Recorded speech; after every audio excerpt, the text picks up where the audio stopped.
You are listening to Radio Long Island City, recorded at our studios near Hell Gate, 9 kilometers north of the Harbor Hill Moraine. And now, the Observatory. The Observatory, Saturday the 15th of November, 2025. It is 54 days after the fall equinox. It is 36 days before the winter solstice.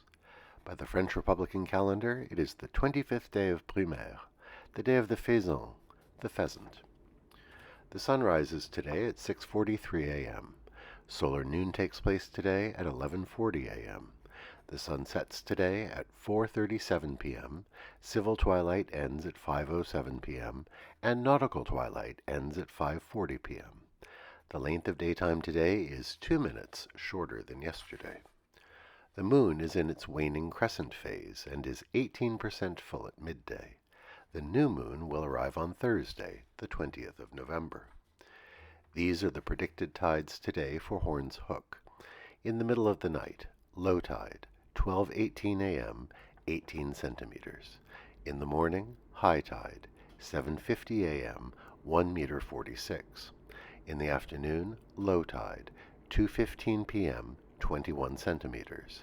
In the evening, high tide, 8:14 p.m., 1 meter 28. In our shared realm of plants and animals, there is a large flock of pigeons that lives on 31st Drive, behind the large shopping plaza that faces 21st Street.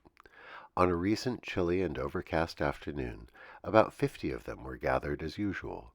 Someone had thrown bird feed or breadcrumbs on the sidewalk, but only about 15 of them paid the food any mind. The rest were gathered standing nearby on the sidewalk. In the first real cold spell of the year, there they were, perfectly still, their feathers puffed out. By fluffing their feathers, they are able to trap a layer of air against their bodies to stay warm. Many of them stood with their faces buried in their plumage. From time to time, one or another would stretch slightly and adjust the position of their feathers. Otherwise, they didn't budge, and gave the passing observer no mind whatsoever. Commemorations. History is complicated. On this day in 1842, 20 enslaved people revolted against their Cherokee Nation enslavers. By the early 19th century, the Cherokee had adopted many practices of the European settlers, and that included slavery.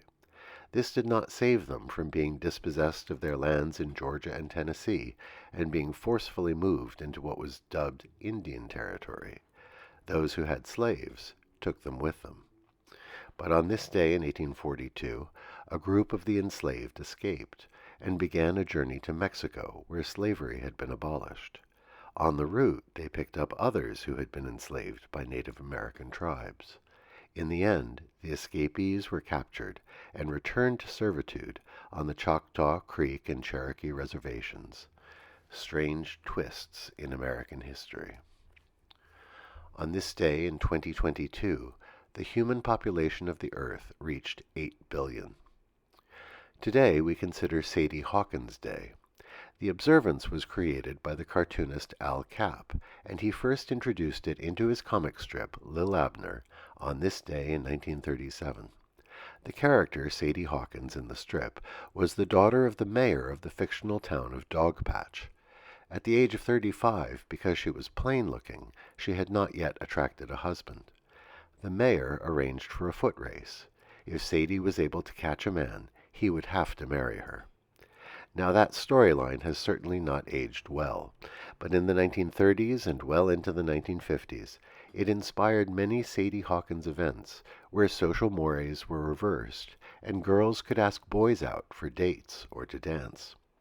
Al Capp would eventually fix the holiday on the 26th of November in his comic strip. We remember Sadie Hawkins Day to reflect on how far social conventions have changed in the last 90 years. Today we remember Georgia O'Keeffe, born on this day in 1887. The modernist painter is most famous for her dazzling close-up images of flowers, and in the many years she spent living in Abiquiu, New Mexico, she was inspired by the landscape and adobe buildings of the Southwest to create iconic, deeply American images. Remember Georgia O'Keeffe today. Today is America Recycles Day, or National Recycling Day. It is sponsored by the Keep American Beautiful campaign that since 1953 has promoted anti-littering efforts. This is a day to renew our commitment to recycling and protecting our environment. And that is the Observatory, Saturday the 15th of November, 2025.